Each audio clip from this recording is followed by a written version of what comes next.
ఎక్కడెక్కడ షణ్ముఖుణ్ణి ఆరాధన చేస్తారో అక్కడ ఐశ్వర్యం పరిడవిల్లుతుంది.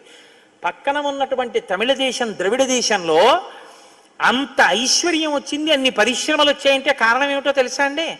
సుబ్రహ్మణ్యారాధన. వాళ్ళు విపరీతమైన సుబ్రహ్మణ్యారాధనం చేస్తారు.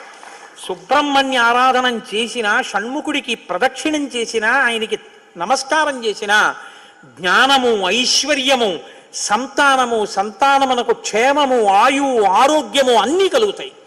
అంత శక్తివంతమైనటువంటి సర్గ ఈ షణ్ముఖోత్పత్తి సర్గ.